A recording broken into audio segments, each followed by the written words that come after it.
Good morning, welcome to Morning Outlook. This is Kim speaking on Tuesday the 25th of June. So looking at the euro dollar first, and well, we just run into the R3 monthly R3 resistance there. There's a possibility that may just hold it in, but we had a very slow, much smaller movement yesterday after the two strong days, Thursday, Friday last week. This Monday, rather small, very small range relatively, and particularly what we've seen over the last few weeks. It picked up a little bit in volatility. Average true range has switched up a bit, back up to about 57 pips, right down from around about 44 pips. So it's okay, it's tipping over a little bit with yesterday's data there, but all the same, it's picking up, so we'll see what happens. Now we've got little in the way of news out today, which I say that we've got a couple of FFO speakers, so Fed chair speaker as well there today at different times, so it might be sufficient to create a bit of volatility with the euro dollar. So we just need to watch out for those events that speakers are speaking at. We've got OPEC meetings, which may of course affect the currencies, but it's more likely to be the likes of FOMC speaker at 1:45. Then we've got 3 o'clock. We've got consumer confidence, Richmond manufacturing index coming out. Again, those sort of figures being very light in terms of volatility around those for a while now, but there's a sort of a glimpse of anything now. They're starting to move these markets a little bit more again.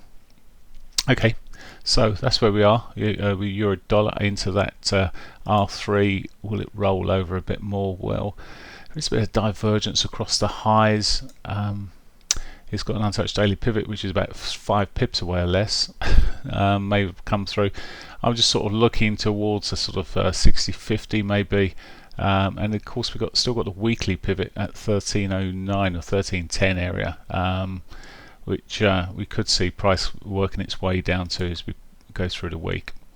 Okay, so a break of that R3, be bullish still, more reaction to it, and edging on the more bearish. Now cable, it's doing today what I thought it might have done yesterday, and it's coming up at the moment towards its monthly pivot. It's taken a long enough time, may push through towards that daily 50.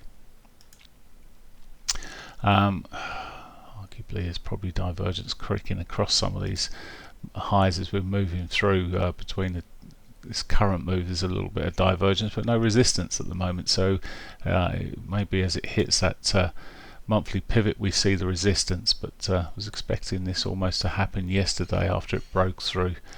Well, there you are, it's doing it anyway, so once it's happened, that's great.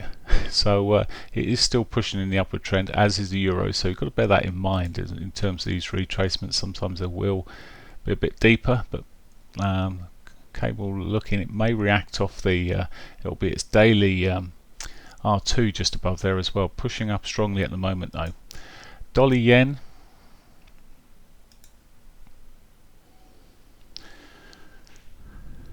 so dollar yen. The yen has been pushing down. I mean, yesterday was an absolute nowhere day, horrendous day. It's finally broken through from that momentum, still to the downside there. Bit of a reversal candle on the 4 hourlies now just coming in. It's just turned 8 o'clock as I'm recording this. Bit of a reversal bar, and it's often around this time that if we've seen a bit of a move can completely reverse. We'll see, but has put a reversal bar in at the moment. For me it's really difficult with this day trading. Sometimes it's just literally you get days like yesterday which it broke down, and I was sort of watching it. Well, only 1 hour, wasn't really that keen on trading it, and I tend to keep out because the volatility seems to be a bit low at the moment on it. Aussie dollar. Aussie pitched through its monthly pivot there, still got an untouched daily, retesting of the daily 50. Again, it's one of those you're just sort of looking at to see, well, is it going to reverse around from where it is at the moment?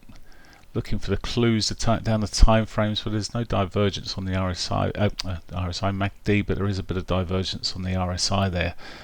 It's got a weekly pivot underneath as well. It's not to say it will hit these weekly and daily pivots when I mention them, but probability is good for them.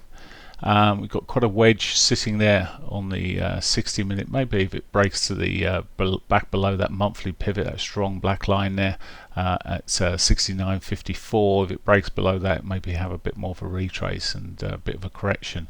It has ultimately got a potential target there of 68.98 where the weekly pivot is, so it's ultimately got a decent target down there, but you'd probably want a little bit more before you started sort of selling into that. Okay, that's the Aussie. Canadian dollar,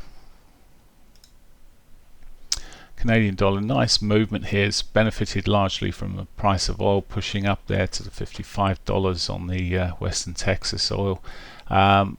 It's consolidated over the last 2 days. Today may not be any different, but we do have OPEC meetings today, and I wouldn't be surprised if we've got some volatility at some stage through those. So weekly pivot sits above. Again, any softening, any strengthening in the US dollar and softening of these currencies where there's a target nearby. I mean, yesterday summed it up for me. The last 2 days, barely any movement there. Best avoided. Okay, until after the event, of course.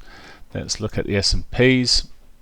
Come out first. Again, a very quiet day yesterday. You see these daily bars relative to what we'd been seeing. The volatility seems to be drying out, which is not unusual when it gets close to a high like this. And we're waiting for some news, and we've got, of course, the G20 meeting on Friday, Saturday. So that can have quite an effect on the S&Ps if a deal or any further discussions of a deal is looking like it's going to happen. It could be very bullish for the S&Ps initially, at least.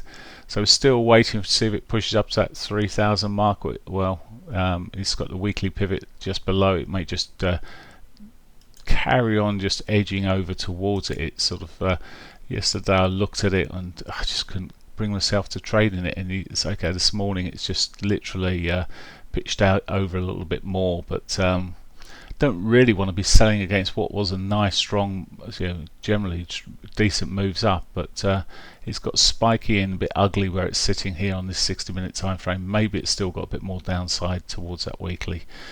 Okay, that's it from me. I wish you a great day. I've covered the news. Have a good one. Bye for now.